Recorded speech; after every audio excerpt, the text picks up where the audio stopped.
Saudamos a todos os nossos queridos irmãos e amigos com a paz de Jesus. Que você está aí do outro lado, você que está espalhado por todo o mundo, saudamos a todos vocês com a paz de Jesus. Saudamos os nossos irmãos do Brasil, da Europa, da África, queridos da Ásia, aqui dos Estados Unidos. Que bom que Deus está nos dando esta oportunidade de estarmos juntos estudando a palavra de Deus em circunstâncias tão favoráveis. Bendito seja Deus. Que você tenha um sábado feliz na presença de Deus. Que o Espírito Santo seja derramado sobre você. Que o Espírito Santo seja derramado sobre mim, para que possamos juntos entendermos e colocarmos nossa vida na forma, do jeito, no padrão que Deus quer. Este é o padrão celestial. Meus queridos irmãos, nós queremos neste momento que vocês façam as suas preces, façam as suas orações, seus pedidos. Vamos colocar nossos pedidos diante do Senhor neste momento. Aquele que pode responder às nossas orações. Vamos orar. Feche os teus olhos e vamos orar. Pai querido que estás nos céus, em nome de Jesus, estamos aqui na tua presença, te adorando, nos regozijando no Senhor nosso Jesus Cristo querido, amável, bondoso, santo e venerável. Estamos na tua presença, unindo-nos com os nossos irmãos ao redor do mundo neste momento para te adorar, Pai. Nós queremos te adorar neste santo dia. Nós queremos aprender da tua palavra. Que o Senhor fale, que os teus servos estão aqui ouvindo a tua palavra. Nós queremos ser transformados, não queremos continuar do jeito que somos. Nós queremos uma transformação, a semelhança de Jesus Cristo. O padrão é Jesus, o modelo é Jesus. Torna-nos mais semelhantes a Ele. Derrama, portanto, o Espírito Santo sobre os meus irmãos e sobre mim. Derrama o Espírito Santo sobre os nossos irmãos que estão sofrendo da doença maligna do coronavírus, Pai. Aqueles que estão entubados, aqueles que estão na UTI, derrama o Espírito Santo sobre eles. Nós estamos implorando, intercedendo para que Jesus Cristo, aquele que é o vencedor, aquele que é o médico, aquele que cura, aquele que restaura, pedimos que o Senhor Jesus Cristo venha oxigenar o sangue dos nossos irmãos para que o pulmão tenha oxigênio para respirar, que o Senhor cure os nossos irmãos, aqueles que já estão com problema nos rins, Pai, que o Senhor faça os rins funcionarem, aqueles que por muito tempo deitado numa cama contraíram pneumonia, que em nome de Jesus o Senhor cure da pneumonia, o Senhor cura tudo, porque Jesus Cristo é cura, é saúde, é vida, Satanás é doença, é pecado, é miséria, é desgraça. Repreende a Satanás, pois em nome de Jesus estamos pedindo isto, que ele seja repreendido e que o pecado seja perdoado e que Jesus Cristo restaure os filhos que estão sofrendo. Pai eterno, consola os corações que estão sofrendo, enxugue as lágrimas daqueles que estão chorando. E agora, ao abrirmos a tua palavra, que o Espírito Santo fale ao nosso coração, em nome de Jesus que pedimos. Amém, Senhor. Amém. Meus queridos irmãos, para hoje Deus nos deu uma mensagem, o título é Quem vai morar no céu? Quem vai morar no céu? Você sonha com o céu? Você deseja o céu? É este o seu maior desejo? Este é o meu maior desejo. Eu já estou cansado desta terra. Se você perguntar se eu tenho planos para esta terra, eu não tenho planos para esta terra. Eu já estou cansado dela, eu quero o céu, eu quero ir para lá. E o meu clamor, a minha angústia, a minha oração ansiosa, todos os dias é: ora vem, Senhor Jesus, apressa-te, Senhor Jesus, poupa o teu povo, poupa o teu povo. O Senhor disse que os últimos acontecimentos seriam rápidos, que eles sejam mais rápidos do que nós estamos imaginando, querido Jesus. Por favor, vem buscar o teu povo, vem buscar aqueles que clamam pelo teu nome, venha buscar aqueles que sonham com o céu, aqueles que desejam estar na tua presença. Queridos, quão grande é o seu desejo de ir para o céu? Quão grande é o seu desejo de morar com Jesus Cristo na presença, vendo a face de Jesus, vendo a glória de Jesus, o nosso Rei dos Reis, o nosso Senhor dos Senhores. Você quer mesmo que Jesus volte? Ou você quer, mas você está cheio de planos para esta terra? E porque você está cheio de planos para esta terra, você até está torcendo para Jesus demorar mais um pouco. Que ele não venha tão rápido. É assim que você pensa? É assim que você sente? Queridos, nós hoje queremos falar sobre quem vai morar no céu. Porque quando você pergunta numa igreja lotada de pessoas, quem quer morar no céu? Todo mundo vai levantar a mão. Todo mundo vai dizer, eu quero ir para o céu. Sim, se nós queremos ir para o céu, nós temos que nos preparar. Você não entra na Canaã celestial assim do nada, sem ter feito nada, sem ter se preparado para a viagem. Nós temos que nos preparar. Assim como o povo de Israel, que passou 40 anos no deserto, eles queriam entrar na Canaã, na terra prometida. Muitos não entraram, a maioria não entrou. Por quê? Porque não se prepararam. Não aguentaram a travessia pelo deserto. E é isso que está acontecendo com o povo de Deus. Não está suportando a travessia pelo deserto. Não é fácil atravessar o deserto, não. Para mim não é fácil, não é fácil para você. Esta vida aqui nesta terra, ela é dura mesmo. Se você ouve pessoas dizendo que a vida é dura para quem é mole, você pode dizer para essa pessoa, você está muito enganado. Muito enganado. A vida não é dura para quem é mole, a vida é dura mesmo. Nós temos problemas em família, nós temos problemas de marido e esposa, problemas de pais e filhos, problemas de emprego, problemas de dinheiro, problemas de saúde, problemas de pandemia. Nós estamos num mundo conturbado, confuso. É difícil a vida neste planeta. Por quê? Porque aqui não é o céu. O céu ainda está por vir. Aqui é o campo de batalha entre Cristo e Satanás, entre os anjos de Cristo e os anjos de Satanás. É uma guerra invisível, é uma guerra espiritual. Não é gostoso, não é prazível viver num campo de guerra. Não. Ouvindo de sequestros, de mortes, de desastres, de inundações, de terremotos, de pandemias. Não é gostoso isso. Eu não estou curtindo isso. Eu estou pedindo para que Jesus se apresse. Você quer ir morar no céu? Queridos, nós vamos meditar hoje num salmo que é o salmo preferido da minha esposa. Este Salmo 15, abra sua Bíblia no Salmo 15. Este é o salmo preferido da Leila. Vamos ver então aqui qual é a recomendação que o nosso Deus está fazendo para todos aqueles que querem ir morar no céu. Vamos ler o verso 1. Aqui diz, Senhor, quem habitará no teu tabernáculo? Quem morará no teu santo monte? Você está percebendo que o verso 1 fala a mesma coisa, mas em duas perguntas. São duas perguntas no verso 1, mas na realidade as duas perguntas são paralelas. Elas expressam a mesma ideia, só que com palavras diferentes.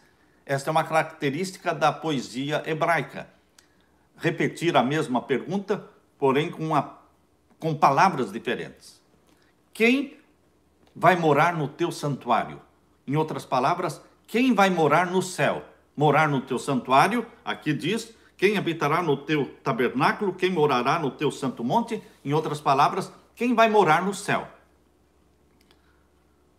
Não é quem vai entrar no céu, quem vai morar, vai habitar. Morar e habitar significa amizade com Jesus Cristo.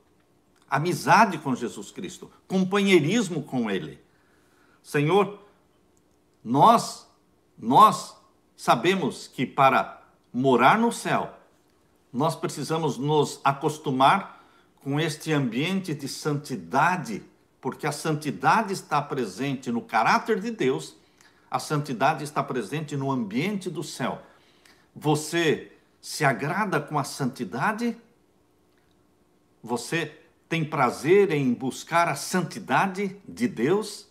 Em pedir que o Espírito Santo escreva, porque o Espírito Santo escreve na sua testa, santidade ao Senhor, para aqueles que insistem em pedir, insistem em clamar, que que o Espírito Santo escreva, por favor, querido Jesus Cristo, que através do teu Santo Espírito, o Senhor escreva aqui na minha testa, santidade ao Senhor, santidade ao Senhor, porque é isso que todos os que vão morar no céu precisam clamar e pedir. Abra sua Bíblia agora em Isaías capítulo 6. Isaías capítulo 6, nós vamos encontrar aqui a experiência de Isaías, que se sentiu no céu. Ele se viu no céu quando ele foi colocado em visão, quando Deus deu a visão para Isaías, ele se sentiu no céu. Foi real. Aqui diz em Isaías capítulo 6. No ano em que morreu o rei Uzias, eu vi ao Senhor assentado sobre um alto e sublime trono, e o seu séquito enchia o templo. Isaías foi transportado mentalmente. O corpo dele estava ali, mas a mente dele, ele foi transportado para o céu, e ele viu quem? Ele viu Deus, o Pai, assentado sobre o trono, um alto e sublime trono, e o seu séquito enchia o templo. Os serafins estavam acima dele, cada um tinha 6 asas, com 2 cobriam seus rostos, com 2 cobriam seus pés, e com 2 voavam. E clamavam uns para os outros, dizendo: Santo, Santo, Santo é o Senhor dos exércitos. Toda a terra está cheia da sua glória. E os umbrais das portas se moveram com a voz do que clamava, e a casa se encheu de fumo. Que visão linda! Que visão impressionante!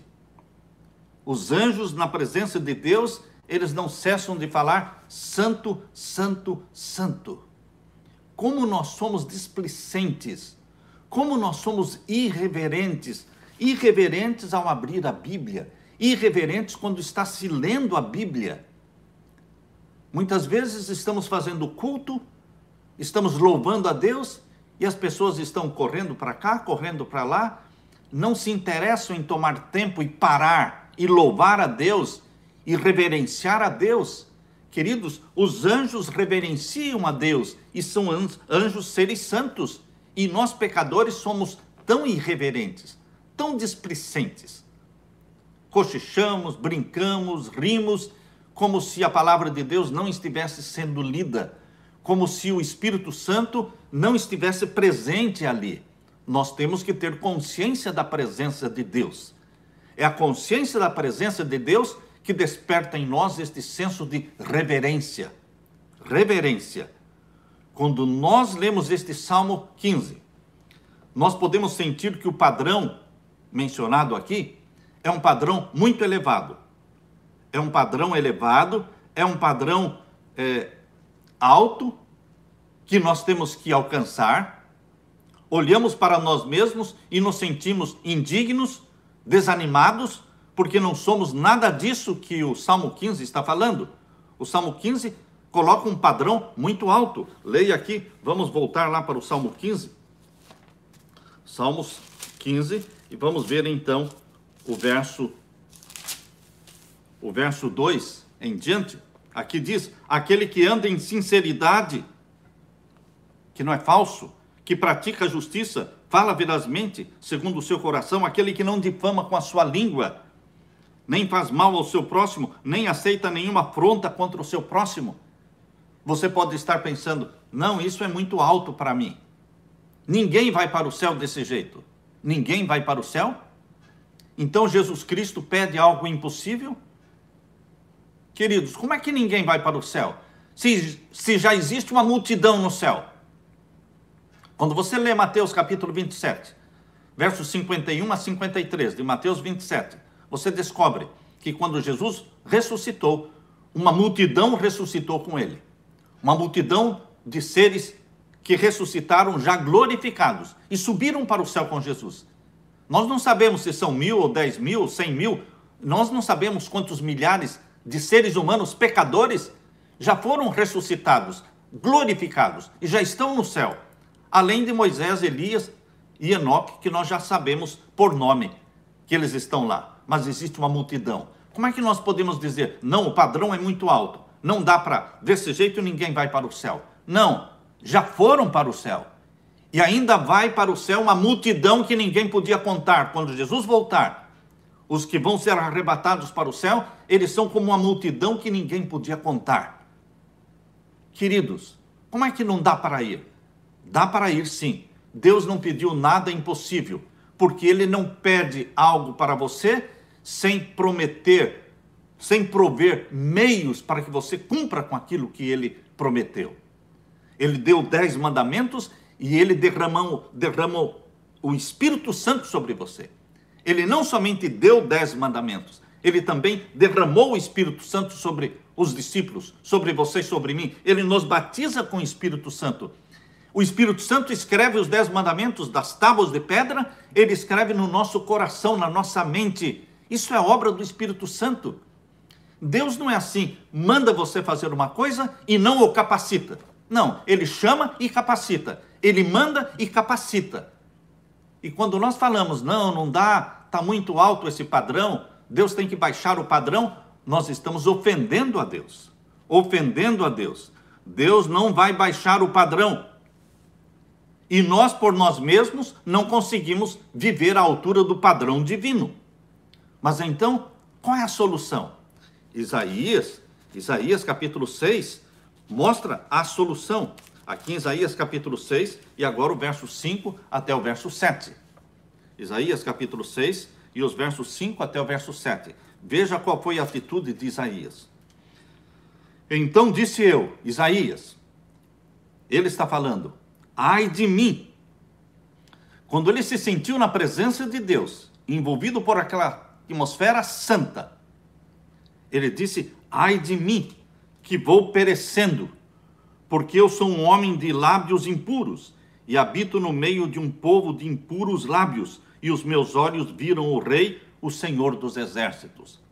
Este senso de indignidade, este senso de pecaminosidade, todo ser humano que entra, que se introduz na presença de Deus, ele vai sentir este mesmo senso de indignidade, de pecaminosidade. Diante da santidade de Deus, não há quem possa dizer, eu sou santo. Não, diante da santidade de Deus, aquela luz da santidade de Deus faz aparecer em mim e em você os nossos defeitos, nossas manchas de caráter. No escuro e longe de Deus, até é possível você achar que você é um cara bom. Ah, eu sou bom. Você pode se sentir um Nicodemos da vida. Um Nicodemos da vida que não via necessidade alguma de nascer de novo. Ah, nascer de novo? Como é que eu posso? Ele brincou com a proposta de Jesus Cristo. Ele disse, como pode um homem velho como eu nascer de novo? Ele brincou, porque ele estava achando que não era necessário. Há muitos cristãos que se acham bons suficientes. Bons cristãos, bons pais, boas mães. Queridos, todos nós somos indignos, todos nós somos pecadores, todos nós carecemos da graça divina. Olhando para nós mesmos, não podemos cumprir com o padrão exigido por Deus. Mas, ao mesmo tempo que Isaías sentiu a sua indignidade, ele também foi envolto pela graça do nosso Senhor Jesus Cristo. É isso que acontece. Quando você está na presença de Deus, você vê e sente a sua indignidade e pecaminosidade, mas você não se desespera. Por quê? Porque a graça divina te cobre. O perdão divino lhe é concedido. Por isso diz aqui no capítulo 6 e o verso 6. Mas um dos serafins, um daqueles anjos com 6 asas, voou para Isaías, trazendo na sua mão uma brasa viva que tirara do altar com uma tenaz. E com ela tocou a minha boca e disse, eis que isto tocou os teus lábios, e a tua iniquidade foi tirada, e purificado o teu pecado. Aleluia, aleluia e aleluia. O nosso pecado é perdoado. O nosso pecado, quando confessado, é perdoado, e Deus não se lembra mais do nosso pecado. Depois de coberto pela graça divina, depois de perdoado, então Isaías diz no verso 8, depois disto ouvi a voz do Senhor, a quem enviarei, quem há de ir por nós? Então Isaías respondeu, eis-me aqui, envia-me a mim. Deus quer fazer uma grande obra por seu intermédio, por meu intermédio, pecadores como somos. Deus quer nos usar. Mas primeiro, Ele nos purifica do pecado. Ele nos perdoa. E Ele toca os nossos lábios com a brasa viva do altar. E então nós podemos ser usados por Deus. Usados por Deus. O Salmo 15, queridos, está descrevendo exatamente o que Jesus foi durante os 33 anos e meio que Ele viveu na terra. Durante os 33 anos de vida de Cristo na terra, Ele desenvolveu um caráter santo. Aliás, Ele já nasceu santo, mas Ele desenvolveu este caráter, esta santidade com a qual Ele nasceu, porque Lucas capítulo 1, 35, diz, o santo que de ti há de nascer será chamado Filho do Altíssimo. Então Ele nasceu santo, mas Ele desenvolveu esta santidade de caráter durante os 33 anos. E queridos, esse padrão é o padrão que Deus quer de você e de mim. Ah, mas como? Como é que eu posso conseguir esse mesmo padrão de caráter de Jesus? Este caráter de Jesus você não pode comprar com dinheiro. Você não pode comprar, não, com méritos seus. Você pode receber de graça. Jesus dá para você o padrão do caráter dele de graça. O Espírito Santo tem esta missão, o Espírito Santo tem esta responsabilidade e o Espírito Santo é muito eficiente para cumprir com a missão dele, que é pegar o caráter de Jesus, pegar a mente de Jesus, todos os traços de caráter de Jesus, a personalidade de Jesus, o temperamento de Jesus e implantar em você. Implantar naqueles que estão orando, jejuando e clamando e chorando, pedindo, dá-me o caráter de Jesus, dá-me a mente de Jesus, faze-me semelhante a Jesus Cristo. Deixa-me contemplar a ti, querido Jesus. Deixe-me contemplar o teu rosto. Deixe-me assimilar esta bondade, esta amabilidade, este domínio próprio, esta compreensão da Bíblia e das profecias que o Senhor Jesus tem. Ajuda-me a entender estes versos do jeitinho que Jesus entende. O Espírito Santo nos comunica o caráter de Jesus, imprime a mente de Jesus, introduz em você a vida de Jesus, com todos esses lindos traços de caráter. É algo que funciona. Funciona porque é pela contemplação. Isso não acontece do dia para a noite. Isso não é contemplar Jesus um dia, uma semana. Não, queridos. Quando você contempla Jesus Cristo por uma semana, por mês, por anos, dia após dia, contemplando a Jesus Cristo, tomando tempo para se ajoelhar diante de Jesus Cristo, de cantar hinos de louvor e declarações de amor a Jesus, e clamando e pedindo a santidade de Jesus, você está contemplando Jesus Cristo. E você está assimilando o caráter de Jesus, porque o Espírito Santo está comunicando, está implantando, está colocando em você a mente de Jesus. Isto funciona. É pela contemplação que nós somos transformados. Mas tem que ser uma contemplação contínua, diária.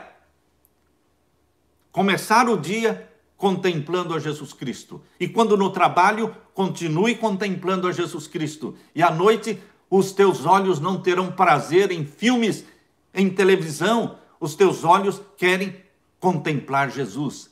E você dorme com a mente cheia da contemplação de Jesus Cristo. E enquanto você dorme, o Espírito Santo continua trabalhando no seu subconsciente para que você acorde mais semelhante a Jesus do que quando você dormiu.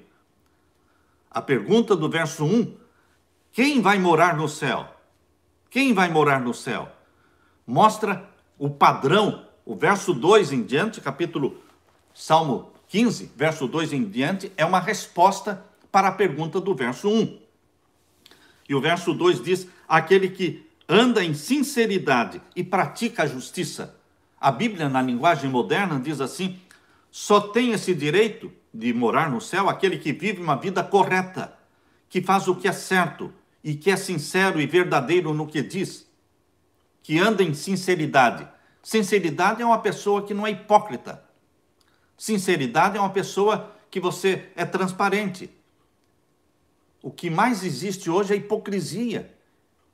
Pessoas que dizem que amam você, mas apunhalam você pelas costas.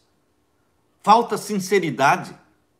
Pessoas que pela frente estão sorrindo para você, mas por trás estão apunhalando. E ainda dizem que são seus amigos. Queridos, estes não irão morar no céu. Porque além de não serem sinceros, são mentirosos. Aquele que anda em sinceridade, aquele que vive uma vida correta. Vida correta significa que a vida que você está vivendo diante dos olhos do público é a mesma vida que você vive em casa. A vida que você vive à luz do sol é a mesma vida que você vive quando você está no escuro. Porque caráter é aquilo que você é no escuro. Como é que vive você no escuro? O que é que você faz quando você está sozinho na internet? O que é que você faz?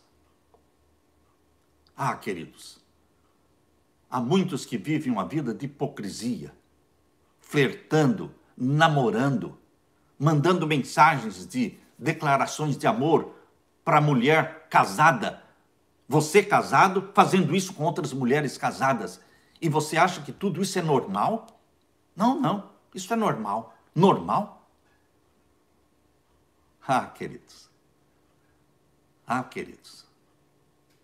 Tem gente que tem coragem de dormir na mesma cama com uma outra mulher que não é sua, com outro homem que não é seu marido, e dizem que não estão adulterando. Não pratiquei sexo. Não praticou o ato sexual, mas dormir com a pessoa na mesma cama. Queridos, nós estamos muito enganados, porque Jesus Cristo disse, se olhares para uma mulher cobiçando-a.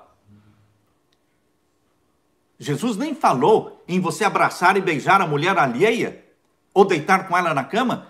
Jesus disse, se olhares para uma mulher alheia, cobiçando-a, já adulteraste com ela. E você vem me dizer que flertar, que fazer declarações de amor e viajar com a pessoa, deitar com a pessoa na cama, só porque você está dizendo que não praticou o ato sexual, isso não é pecado? Meu querido irmão, é esta hipocrisia, é este padrão mundano, sujo, baixo, que Jesus não aceita. Ele não vai baixar o padrão, não, irmãos. Jesus não vai baixar o padrão. Jesus está aqui e ele quer ser imitado. E o Espírito Santo nos eleva até o padrão divino, que é Jesus. O Espírito Santo não vai baixar o padrão. Os 10 mandamentos existem. E o Espírito Santo nos capacita com a obediência, o poder da obediência. Mas Deus não vai eliminar os seus 10 mandamentos. Deus me prepara para entrar na Canaã prometida, na terra que mana leite e mel. Ele me prepara. Mas ali não vai entrar quem é mentiroso, quem é baixo, quem é profano, quem é pornográfico, quem é sensual. E quem nega que está pecando, em vez da pessoa falar, não, eu pequei realmente, ela começa a dar desculpa para o seu pecado. Nunca vai ser perdoada, porque ele está não confessando, ele está desculpando o seu próprio pecado. Ah, queridos, nós temos que aprender com Davi. Davi fez muita coisa errada na vida dele, muita coisa errada. Davi fez coisas piores do que eu, do que você. Mas quando o pecado foi lhe mostrado, ele não se desculpou. Ele disse, eu pequei, Senhor, eu pequei. E quem diz, eu pequei, Senhor, Deus diz, perdoado está o teu pecado. Aleluia, aleluia. Só tem direito de morar no céu aquele que vive uma vida correta. E o padrão desta vida correta é Jesus. E não fale que não dá para viver esta vida correta de Jesus, porque isso ofende a Jesus. Porque Jesus está dando para você a vida correta dele. Ele está dando para você a mente dele. Não tem quem não pede, não tem quem não busca. Mas aquele que pede recebe, aquele que busca encontra. É a mente de Jesus que nos é comunicada através do Espírito Santo.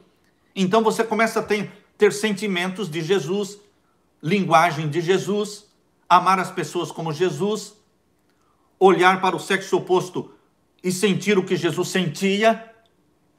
Não dá? Não dá para você olhar para o sexo oposto e sentir o que Jesus sentia? Então joga fora a sua Bíblia. Porque a Bíblia diz que o Espírito Santo nos dá a mente de Jesus. Paulo diz lá na primeira carta aos Coríntios, vocês têm a mente de Cristo. Nós temos a mente de Cristo. Se não temos, é porque não pedimos e não buscamos. Mas este é o padrão. O padrão é Jesus. Cristianismo é imitar Cristo, é viver com Cristo. Queridos, ser perfeito, Deus disse para Abraão. Gênesis capítulo 17. Abra sua Bíblia. Gênesis capítulo 17. Gênesis capítulo 17, Deus diz no verso 1. Abra sua Bíblia. Aqui lemos. Sendo, pois, Abrão da idade de 99 anos, apareceu o Senhor a Abrão e disse-lhe, eu sou o Deus Todo-Poderoso, anda em minha presença e ser perfeito.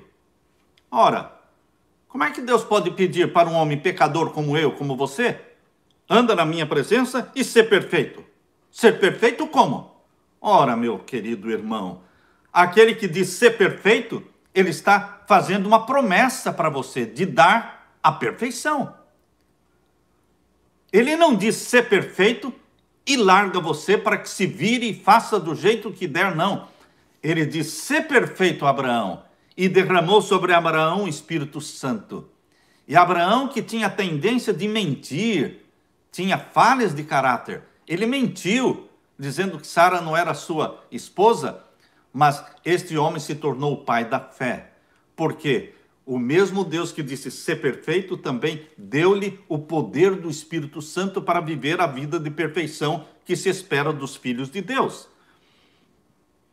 No manuscrito 145, no manuscrito número 145, escrito no dia 30 de dezembro de 1897, Deus fala assim, unindo a sua debilidade à natureza divina de Jesus, unindo a sua e a minha debilidade à natureza divina de Jesus, seres humanos, como nós, podemos nos tornar participantes do seu caráter.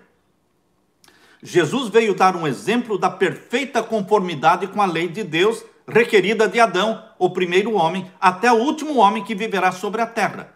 A lei de Deus é eterna. Sempre vai existir. No novo céu e na nova terra, ela vai continuar existindo. Mas, queridos, Jesus declara que a sua missão não é destruir a lei, mas cumpri-la em obediência perfeita e completa. Desse modo, Jesus engrandeceu a lei, tornou-a gloriosa. Ele veio demonstrar o fato de que a humanidade, ligada à divindade, por viva fé, a humanidade pecadora, como você e eu somos, ligados à divindade por viva fé, viva comunhão, pode guardar, sim, todos os mandamentos de Deus. Aleluia! O verso 2, na última parte do Salmos 15, verso 2, última parte, diz, falam a verdade. Falam que é sincero e verdadeiro, e são verdadeiros no que dizem. Os que vão viver no céu são aqueles que falam a verdade de todo o coração, não são falsos, eles são íntegros. Noé e Abraão são exemplos de vida íntegra, pecadores como eram, pecaram. Abraão mentiu, mas eles se arrependeram, eles foram perdoados. Noé e Abraão desenvolveram essa qualidade de integridade, honestidade de coração, porque andavam com Deus. O segredo não era que eles eram melhores do que os outros, mais capacitados do que os outros, não. O segredo é que eles andavam com Deus. Se você andar com Deus, como Enoque andou, como Abraão andou, como Noé andou, se você andar com Deus, se você andar com o Pai, assim como Jesus andou com o Pai, se você se deixar guiar pelo Espírito Santo, como Jesus se deixou guiar pelo Espírito Santo, você vai desenvolvendo o mesmo padrão de caráter de Jesus. Em Gênesis capítulo 6, verso 9, Gênesis capítulo 6 e o verso 9, aqui nós lemos. Estas são as gerações de Noé. Noé, varão justo e reto em suas gerações, Noé andava com Deus. O segredo da vida deles era andar com Deus. Agora, o que mais chamou a minha atenção está no primeiro livro de Reis, capítulo 14, verso 8. Primeiro livro de Reis, capítulo 14 e o verso 8. Por que chamou minha atenção esse texto? Porque aqui fala uma coisa que nos deixa assim de admirados. Abra sua Bíblia, 1 Reis, capítulo 14 e o verso 8. Aqui diz: rasguei o reino da casa de Davi e a ti todei, e tu não foste como o meu servo Davi, que guardou os meus mandamentos, que andou após mim com todo o seu coração, para fazer somente o que parecia reto aos meus olhos. Eu pergunto, será que Deus sofreu de amnésia? Será que Deus sofreu de amnésia? Será que Deus está falando de Davi mesmo? Ou Deus se enganou? Porque aqui está dizendo que, falando de Davi, meu servo Davi, que guardou os meus mandamentos. Ele guardou mesmo os mandamentos? Mentiroso como era, assassino como era, adúltero como era, será que ele guardou mesmo os mandamentos de Deus?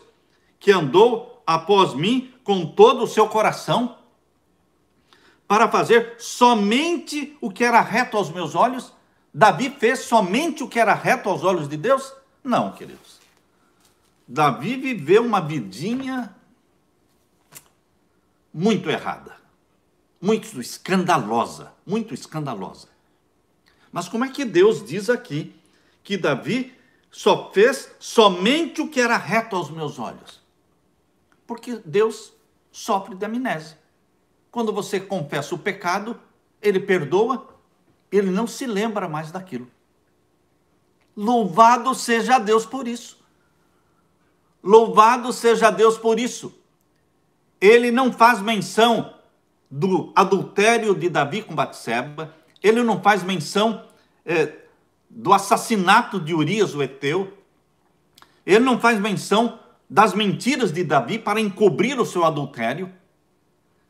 Ele diz que Davi guardou todos os seus mandamentos e somente fez o que era reto, aos olhos de Deus. Ou seja, Deus realmente esquece dos nossos pecados confessados. Aleluia! Por isso, Deus realmente sofre de uma amnésia intencional. Eu esqueci. Se você vier falar comigo dos pecados de ontem, que eu já perdoei, eu vou dizer, eu não me lembro deles. Vamos falar de outra coisa. Porque o que era de ontem, você já confessou, eu já perdoei. Vamos falar de outras coisas. Queridos, Deus realmente, isto é graça divina, meu querido irmão. Isto é graça divina. Mas o povo de Deus não confessa. O povo de Deus se agarra aos pecados e não larga. Lembram-se de Acã? O que é que custava para Acã?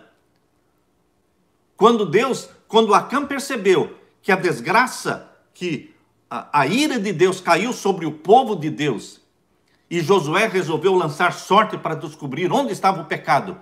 O que é que custava Acã chegar para Josué e falar, Josué, eu pequei.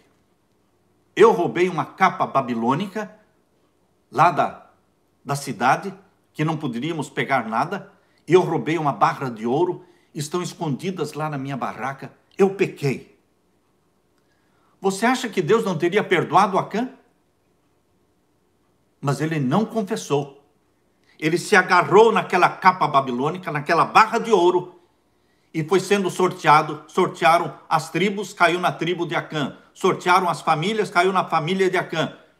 E ele agarrado. Se você se agarra ao seu pecado, meu irmão, Deus não vai perdoar, porque você não confessou. Agora, depois de descoberto o pecado de Acã, aí Josué disse, como é que você fez isso, Acã? Realmente eu fiz. Mas aí já não era mais confissão. Nós precisamos confessar antes dos nossos pecados serem descobertos. Não é só depois que fotografam você com a mulher amada, com a mulher amante, não é depois que filmam você entrando no motel com a mulher que não era sua esposa, e que aí passam diante de você aquele vídeo, e aí, realmente era eu, realmente eu fiz. Não, isso não é confissão.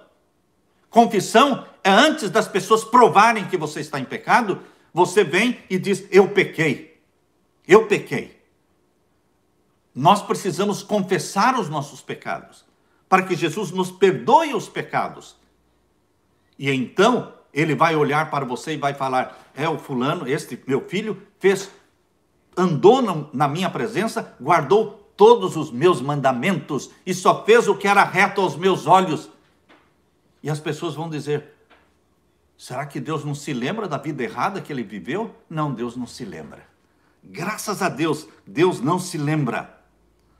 Aqui diz também no verso 3, leia comigo, Salmos 15, verso 3. Ele não fala mal dos outros. Quem vai morar no céu não vive falando mal dos outros, não prejudica o seu próximo e não espalha boatos a respeito dos seus vizinhos. Esta é a Bíblia na linguagem moderna. Queridos, não difama com a sua língua. Difamar com a língua é canibalismo. Canibalismo é quando você come a carne daquela pessoa que você está difamando. Você está comendo a carne dela. Isto é canibalismo. Pensamos com horror no livro Educação, no livro Educação, página 235, nós lemos assim, pensamos com horror nos canibais que se banqueteiam com a carne ainda quente e trêmula das suas vítimas, mas serão os resultados desta mesma prática mais terríveis do que a agonia e a ruína causadas pela difamação dos intuitos, pela difamação, pela mancha da reputação, pela dissecação do caráter. Pessoas que dissecam o seu caráter, denigrem o seu caráter, mancham a sua reputação, falam mal de você publicamente, falam mal de você no púlpito, falam mal de você por trás. Isso é traição, isso é canibalismo. Esses dias uma pessoa ligou para um líder e disse, que feio, líder, que feio, pastor, você falando mal do outro colega do ministério em público, que feio. E ele disse, não, eu não falei. E a pessoa disse, eu tenho o seu sermão gravado aqui, se você quiser que eu toque para você, não é? Está gravado aqui. Queridos, nós não estamos aqui para falar de A ou B, nós temos que imitar Jesus Cristo. É o padrão do caráter de Jesus Cristo. Nós vamos morar no céu. Então, se eu não posso falar bem do meu irmão, eu não vou falar mal. Eu só posso falar bem. Se eu posso edificar, eu vou edificar. Mas se eu vou destruir, não vou destruir. Andar com Jesus Cristo. A cura é andar com Jesus Cristo e aprender dele a fazer o bem. Jesus, em Atos 10, 38, diz que Jesus andava fazendo o bem a todos, curando as pessoas oprimidas pelo diabo. Nós devemos viver fazendo o bem, curando as pessoas que estão oprimidas pelo diabo. A última parte do verso 3 diz que o cidadão do céu não pode aceitar acusação contra o seu próximo. Se tivermos alguma coisa contra o nosso irmão, vamos diretamente com o nosso irmão, vamos falar com ele. Isso é o que está em Mateus capítulo 5, verso 23 e 24. Se você vier trazer a sua oferta diante de Deus, apresentar o seu culto diante de Deus e se lembrar que você está de mal com o irmão, ou você falou mal de um irmão, ele nem sabe que você falou mal dele, mas você falou, você não apresente a sua oferta diante de Deus, não será aceita. Deixe a sua oferta ali, telefone para ele e diga, meu querido irmão, eu estou ligando para pedir perdão. Mas pedir perdão do quê? Não, eu falei mal de você, eu me senti mal por ter feito isso, você me perdoe. Vamos ser sinceros, Queridos, a língua é um poderoso instrumento para fazer o bem e também para fazer o mal, para levantar pessoas e para derrubar pessoas. Por isso, cuidado com aquilo que a sua boca fala, porque Mateus capítulo 12, abra sua Bíblia, em Mateus capítulo 12, aqui nós lemos capítulo 12 de Mateus e os versos 36 e 37. Aqui diz, mas eu vos digo que de toda palavra ociosa, ou seja, palavra tola, palavra ruim, que os homens disserem, hão de dar conta no dia do juízo. É muito melhor você e eu confessarmos nossos pecados, nossas palavras ociosas, tolas, mentirosas, acusadoras, agora, do que encontrarmos estas nossas palavras no dia do juízo, quando não haverá mais perdão. Agora é a hora de confessar. Por isso diz o verso 37, porque as tuas Porque por tuas palavras serás justificado, e por tuas palavras serás o quê? Condenado. As palavras que saem da nossa boca, se nós edificamos as pessoas, está registrado no livro do céu. Agora, se nós manchamos a reputação das pessoas, se nós dissecamos o caráter, denegrimos o caráter, isso também está registrado no céu. E tem que haver confissão. Se houver confissão, existirá perdão. E Deus nunca mais vai se lembrar disso.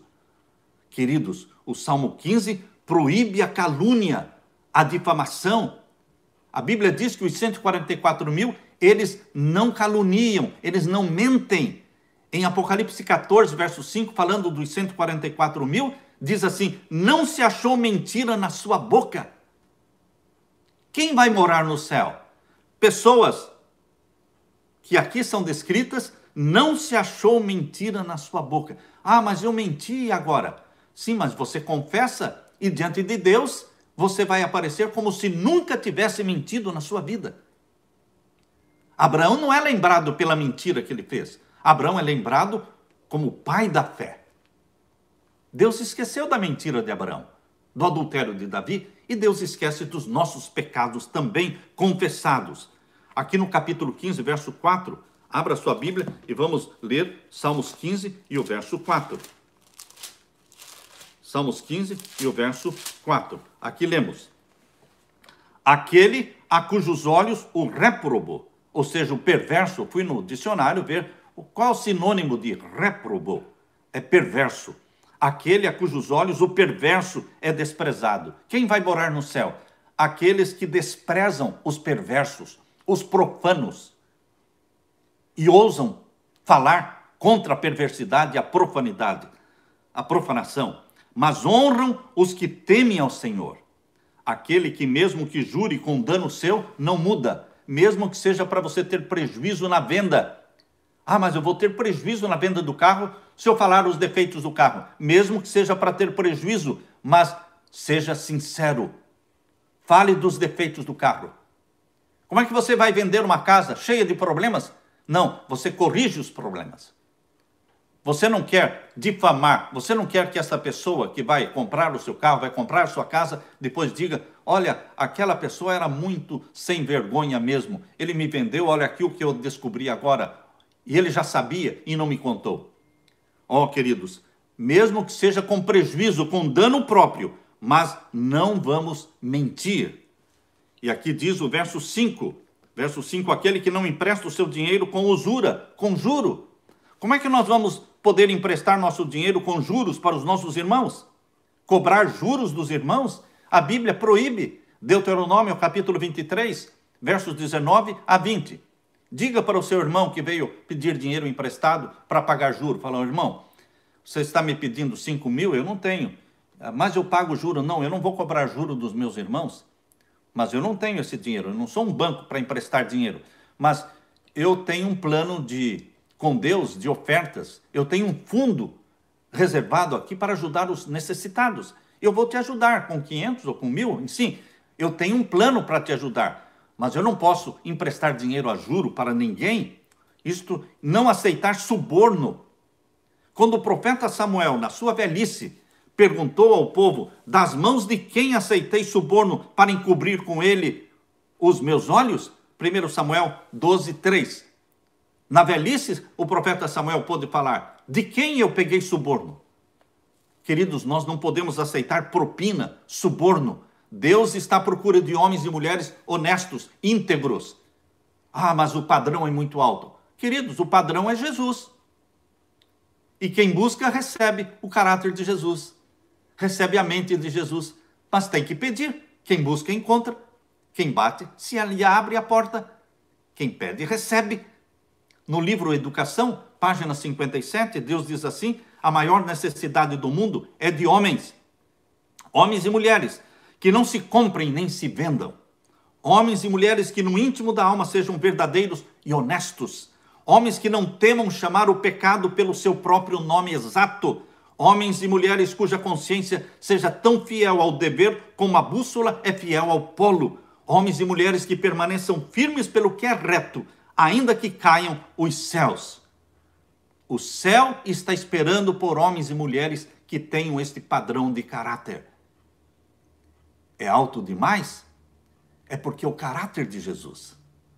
Mas se nós tivermos comunhão com Jesus, se nós estivermos ali clamando, dá-me a mente de Jesus, contemplando a Jesus Cristo nos evangelhos, contemplando a Jesus Cristo na sua maneira de tratar as pessoas, nós, pela lei da contemplação, estaremos sendo o quê? Transformados à semelhança de Jesus Cristo.